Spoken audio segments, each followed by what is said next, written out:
Hello दोस्तों, नमस्कार। आज का टॉपिक है कि पुलिस कब आपको गोली मार सकती है। व्हेन पुलिस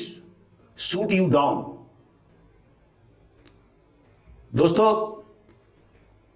हमारे देश में बहुत ज़्यादा भ्रांति है, खास करके आदिवासी अंचल में। वहाँ के आदिवासी नेताओं ने आदिवासियों के बीच ये भ्रम फैला रखा था कि पुलिस गोली नहीं मार सकती है। अगर पुलिस गोली मारेगी तो उसे मजिस्ट्रेट से परमिशन लेना होगा। इसी तरह से देश के अन्य भागों में भी लोगों में ये गलत भ्रांति है कि पुलिस को गोली मारने का अधिकार नहीं है, और जब भी वो गोली किसी व्यक्ति को मारती है तो उसके लिए उसे मजिस्ट्रेट से परमिशन लेना होगा। दोस्तों, खास करके मैं जब झाबुआ डिस्ट्रिक्ट में पदस्थ था तो वहाँ के आदिवासियों में यह जबरदस्त रूप से गलतफहमी फैल गई थी कि पुलिस गोली नहीं मार सकती है। तो इसके लिए वो क्या करते थे कि जब पुलिस उन्हें पीछा करती थी तो पेड़ पर चढ़ जाते थे या पत्थर से मुकाबला करते थे। पुलिस इसलिए नहीं गोली मारती थी कि कहीं अगर गोली चलाने से उसकी मृत्यु हो जाती है तो फिर न्यायिक जांच होगी, पूरे राज्य में आरोप प्रत्यारोप लगाए जाएंगे, पुलिस बर्बरता के कहानी गढ़े जाएंगे, और उसके बाद मानवाधिकार आयोग के द्वारा पुलिस की जांच की जाएगी, और इस तरह से विभिन्न एजेंसियों द्वारा जांच किए जाने से पुलिस परेशान हो जाएगी। और इसीलिए पुलिस फोर्स डिफेंसिव होकर के गोली नहीं चलाती थी। हालांकि जो बदमाश जघन्य अपराध में शामिल होते थे, लेकिन जब एक दिन ट्राफी लगा करके झाबुआ इंदौर रोड पर बहुत सारे बदमाश ने मिलकर के एक गाड़ी को रोका और उसमें बैठे हुए 3-4 लोगों को लूटना शुरू किया, और उसी समय में एक एएसआई और एक हवलदार मोटरसाइकिल पर पेट्रोलिंग करता हुआ वहां पहुंचा। उसने लूट की वारदात देखा और तत्काल उसने फायर खोला, और इस फायर में एक बदमाश की मृत्यु मौके पर हो गई। लेकिन बाकी के बदमाशों ने उस मृत बदमाश को उठा करके, माने उसकी लाश को उठा करके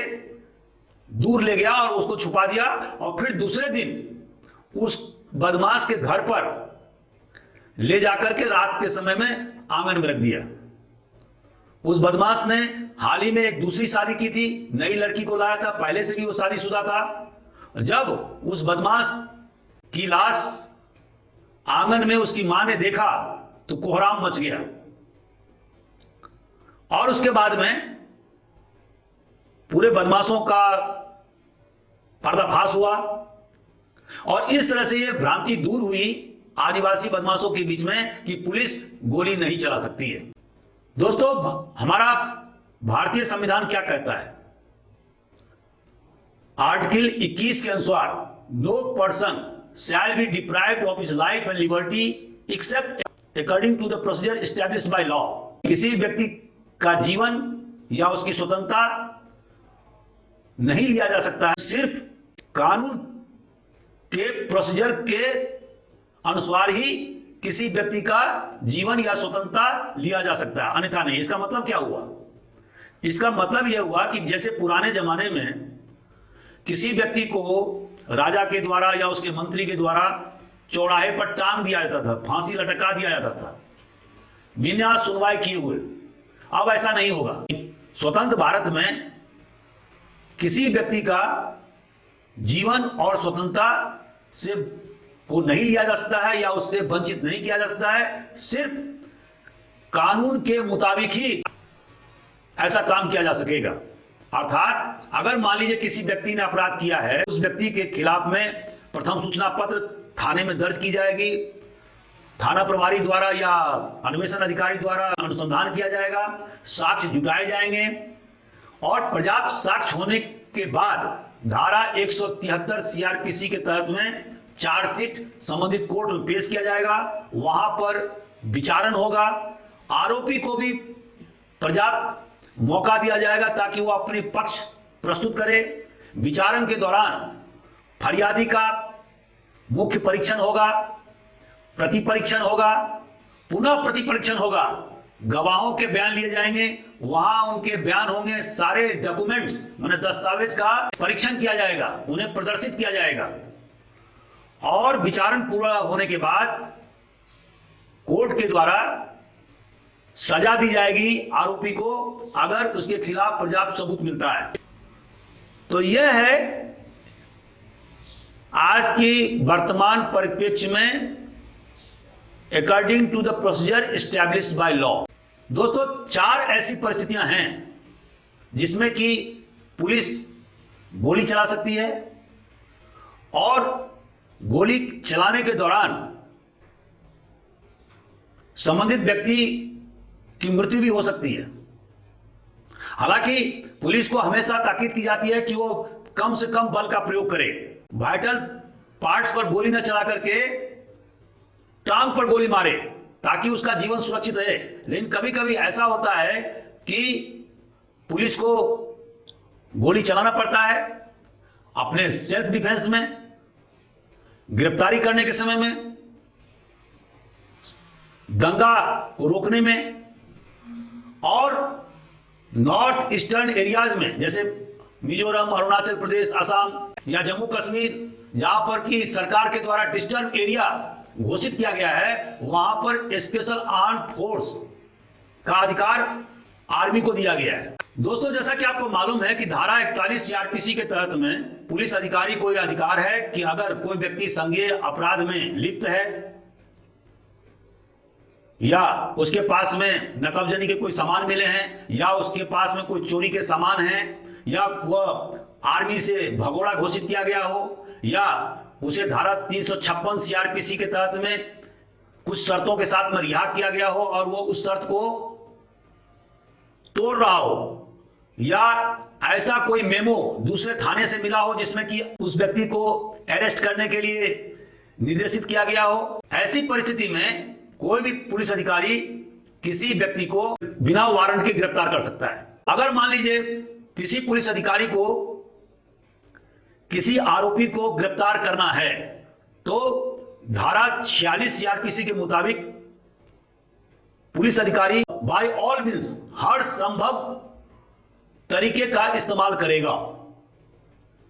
लेकिन इसका मतलब यह नहीं है कि वो गोली चला देगा। उसमें यह लिखा हुआ है कि अगर वह आरोपी ऐसे सजा से संबंधित नहीं है जिसमें कि डेथ माने मृत्यु या आजीवन कारावास से दंडित होने का प्रावधान हो तो उसे गोली चला के मारा नहीं जा सकता है। और अगर कोई पुलिस अधिकारी ऐसा करता है तो उसे धारा 197 सीआरपीसी का प्रोटेक्शन नहीं मिलेगा। लेकिन जहां पर ऐसा आरोपी जिसके खिलाफ में ऐसा अपराध पंजीबद्ध है जिसमें आजीवन कारावास के दंड या मृत्यु का दंड का प्रावधान है और वो आरोपी लगातार विरोध कर रहा है, अरेस्ट नहीं होने दे रहा है, भागने का प्रयास कर रहा है, वहां पर वह पुलिस अधिकारी जो उसके अरेस्ट के लिए प्रतिबद्ध है गोली चला करके उसको मृत्यु भी कारित कर सकता है और इसमें उसे धारा 197 सीआरपीसी के तहत में प्रोटेक्शन मिलेगा और उसके खिलाफ में कोई प्रोसिक्यूशन या मुकदमा चलाया नहीं जा सकता है। दोस्तों, दूसरी स्थिति कब आ सकती है? जब किसी इलाके में बलवा या दंगा भड़क गया हो और जहां पर कि लोग एक दूसरे को मरने मारने पर उतारू हो गए हों। आखिर यह गैर कानूनी मजमा किसको कहते हैं? Unlawful assembly. तो 5 या 5 से ज्यादा व्यक्तियों के द्वारा अगर आपराधिक बल का प्रयोग करते हुए राज्य सरकार को या केंद्र सरकार को या पार्लियामेंट को या स्टेट लेजिस्लेचर को या किसी पब्लिक सर्वेंट को जो कानून को क्रियान्वयन करने के लिए कानूनी रूप से बाध्य है या किसी व्यक्ति के पोजीशन से संपत्ति हड़प लेना, या किसी व्यक्ति को ऐसे काम करने के लिए मजबूर करना जो वो कानूनी तौर पर करने के लिए बाध्य नहीं है, या ऐसे काम करने से मना करना जिसके लिए वो कानूनी रूप से बाध्य है, या ऐसे गैर कानूनी मजमा के द्वारा किसी कानून के क्रियान्वयन से रोकना, या क्रिमिनल ट्रेसपास करना, या आपराधिक अतिक्रमण करना। तो अगर ये सारे काम या किसी एक काम गैर कानूनी मजमा के द्वारा किया जाता है तो उसे गैर कानूनी मजमा या अनलॉफुल असेंबली घोषित किया जाता है। दोस्तों, पुलिस अधिकारी को सीआरपीसी धारा 129 और 130 के तहत में ऐसे गैर कानूनी मजमा को तितर बितर करने का अधिकार प्राप्त है, और इसके लिए सीआरपीसी में और पुलिस मैनुअल में नियम बताए गए हैं, और जहां पर यह बताया गया है कि न्यूनतम बल का उपयोग होना चाहिए। जो ही मजमा तितर बितर होने लगे तत्काल बल का उपयोग रोक देना चाहिए। अगर मान लीजिए कि बल का प्रयोग करना अनिवार्य हो गया है तो सबसे पहले टीयर गैस का उपयोग किया जाना चाहिए। अगर टीयर गैस के उपयोग करने के बाद भी गैर कानूनी मजमा डिस्पर्स नहीं हो रहा है, तितर बितर नहीं हो रहा है, वो मरने मारने पर उतारू है, पुलिस बल पर लगातार प्रहार कर रहा है, तो ऐसी स्थिति में केन का उपयोग करना चाहिए, और पुलिस अधिकारियों के द्वारा और उनके मातहत कर्मचारियों के द्वारा जैबिंग के माध्यम से उनको भगाने की कोशिश करना चाहिए। अगर मान लीजिए कैनिंग से भी मजमा तितर बितर नहीं होता है तो फिर लाठीचार्ज किया जाना चाहिए, और अगर लाठीचार्ज से भी मजमा तितर बितर नहीं होता है तो ऐसी परिस्थिति में गोली चालन करना चाहिए, और गोली चालन करने से पूर्व कार्यपालिक मजिस्ट्रेट के द्वारा उन्हें चेतावनी दी जाएगी कि अगर मजमा तितर बितर नहीं हुआ तो फिर कारगर गोली चलाई जाएगी। और इस चेतावनी के बाद भी अगर गैर कानूनी मजमा तितर बितर नहीं होता है, वो हिंसक गतिविधियों पर लिप्त पाया जाता है, तो ऐसी परिस्थिति में गोली चालन का आदेश मजिस्ट्रेट के द्वारा दिया जाना चाहिए। गोली चालन किया जाना चाहिए, और गोली चालन कारगर होना चाहिए, हवा में फायर नहीं होना चाहिए। दर्शक जो देखने वाले लोग हैं उनकी तरफ गोली नहीं मारना चाहिए,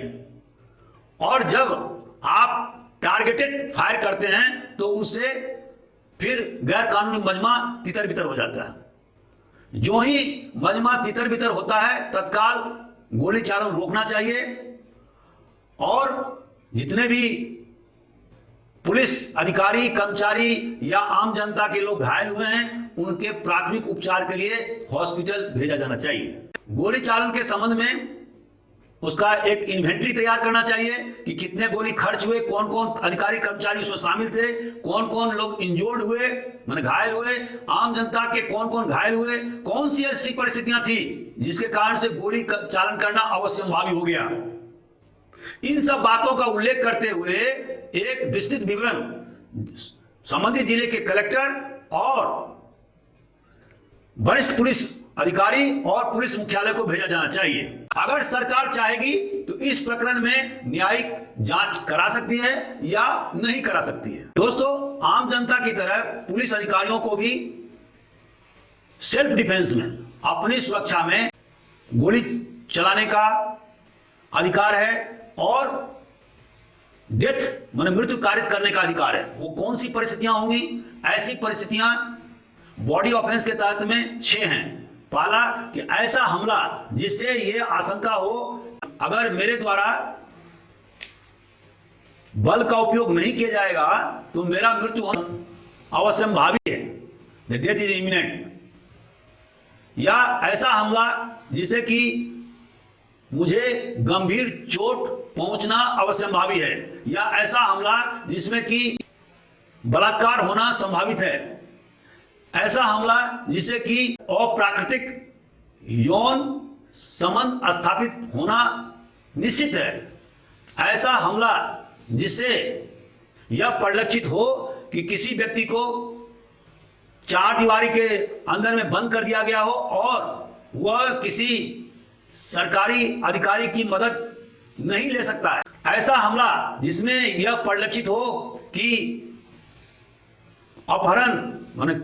किडनैपिंग या एब्डक्शन होना अवश्यंभावी है। तो दोस्तों, यह कोई जरूरी नहीं है कि वो घटना घटित हो गया हो। एप्रीहेंशन आशंका ही काफी है और इसके लिए आपको कोर्ट में सिद्ध करना होगा कि ऐसी कौन सी परिस्थितियां थी जिसके कारण से आपको बल का प्रयोग करना पड़ा, गोली चलाना पड़ा और जिसके कारण से सामने वाला व्यक्ति माने आरोपी की जान चली गई, माने उसकी मृत्यु हो गई। मान लीजिए कोई व्यक्ति बाहर से आया और जब वो घर में प्रवेश किया तो देखा कि उसकी पत्नी के साथ कोई दूसरा व्यक्ति बलात्कार कर रहा है और उसने विरोध में लाठी डंडे से उस व्यक्ति पर प्रहार करना चालू किया और जिसमें वह आरोपी मर जाता है। तो यह जो कार्य उस महिला के पति के द्वारा सेल्फ डिफेंस में किया गया वो युक्त सही था और उसे सेल्फ डिफेंस का अधिकार था। इसी तरह से प्रत्येक पुलिस अधिकारी को अपने सेल्फ डिफेंस में प्रतिरक्षा में आरोपी का जान लेने का अधिकार है, मतलब उसको मृत्यु कारित करने का अधिकार है अगर उसे युक्त यह आशंका हो कि अगर उसके द्वारा पर्याप्त बल का प्रयोग नहीं किया जाएगा तो उसका मृत्यु संभावित है या उसे गंभीर चोट हो सकती है या उसका अपहरण हो सकता है या उसे निरोध में रखा जा सकता है और उसे गलत काम करवाए जा सकते हैं। तो आम जनता की भांति पुलिस अधिकारी को भी अपने सेल्फ डिफेंस का अधिकार है और इसमें आरोपी की जान भी जा सकती है। सेल्फ डिफेंस का अधिकार आम जनता और पुलिस अधिकारी दोनों को मिले हुए हैं और इसी अधिकार का उपयोग करते हुए पुलिस विभिन्न जगहों पर अपराधियों का इनकाउंटर करती है। और अभी आपने देखा होगा कि हैदराबाद के आसपास में 4 बलात्कारियों को पुलिस ने इनकाउंटर में धराशायी कर दिया था और इस पर बहुत जबरदस्त विवाद भी हुआ कि आखिर पुलिस अधिकारी को किसी को मारने का अधिकार है या नहीं है। तो ये एक जांच का विषय हो सकता है, लेकिन सेल्फ डिफेंस का अधिकार पुलिस और आम जनता दोनों को है। दोस्तों, संपत्ति संबंधी अधिकार की रक्षा करने वास्ते आम जनता को भी और पुलिस को भी प्रतिरक्षा का अधिकार मिला हुआ है धारा 103 आईपीसी के तहत में, जहां पर कि रॉबरी माने लूट हो रहा हो या चोरी हो रहा हो या रात में नकबजनी की घटना हो रहा हो या क्रिमिनल ट्रेसपास हो रहा हो या ऐसे बिल्डिंग या टेंट या वेसल का क्षति कारित किया जा रहा हो जो कि निवास स्थान के रूप में काम हो रहा हो। तो ऐसी परिस्थिति में अगर किसी व्यक्ति को लगता है या पुलिस को जो उसके रक्षा करने की उसकी जिम्मेवारी है कि अगर उसके द्वारा बल का प्रयोग नहीं किया जाएगा तो उसकी मृत्यु हो सकती है, तो आशंका के आधार पर भी पुलिस के द्वारा या आम जनता के द्वारा बल का प्रयोग किया जा सकता है और ऐसी परिस्थिति में आरोपी की मृत्यु भी हो सकती है। तो इस तरह हम देखते हैं कि धारा 100 और धारा 103 आईपीसी के तहत में पुलिस को और आम जनता को प्रतिरक्षा का अधिकार मिला हुआ है और जहां पर वह आरोपी का मृत्यु भी कारित कर सकता है। लेकिन बल का प्रयोग कम से कम किया जाना चाहिए, ज्यादा बल का प्रयोग नहीं होना चाहिए और आपने कितना बल का उपयोग किया है यह एक जांच का विषय है। दोस्तों, मैं एक बात बता देना चाहता हूं कि मान लीजिए आपके घर में कोई व्यक्ति नकबजनी करने के उद्देश्य से घुसा और आप जग गए और उसके बाद में हाथापाई हुई और आपने बंदूक उठा करके उसको गोली मारा, तो ये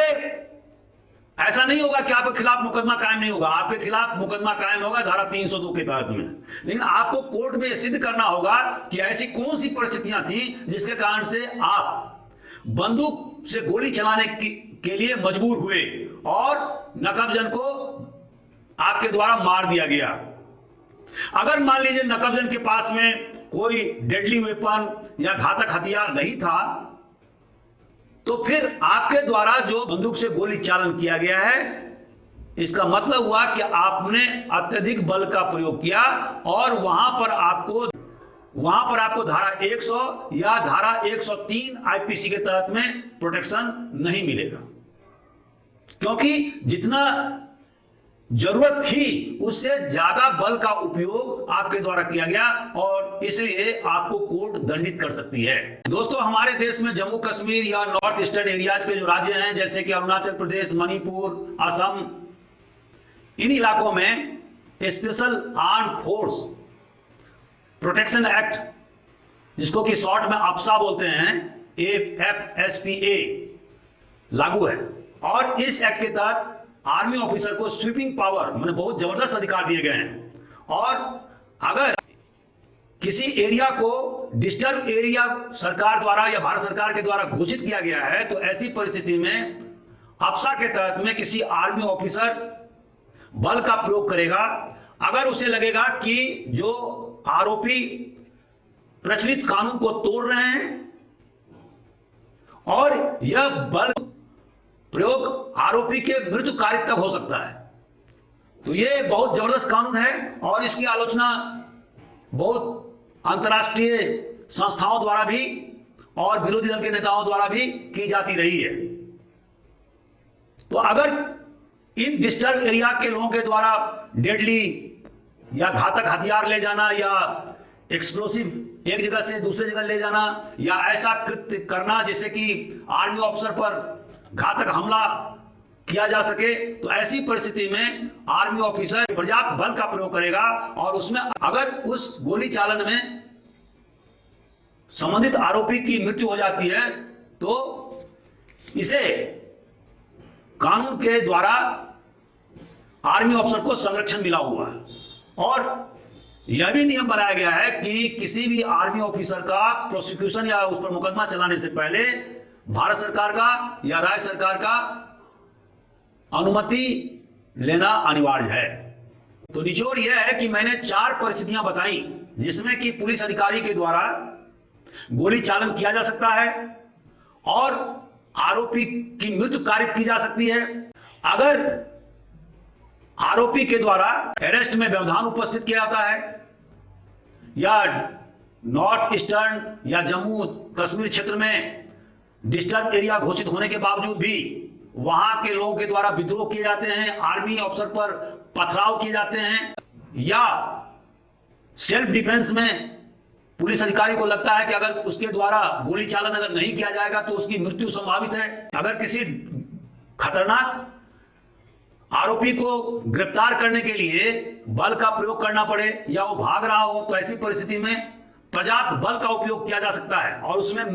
आरोपी की मृत्यु भी हो सकती है। और जो भी फुटफेत में पुलिस अधिकारी द्वारा इन सब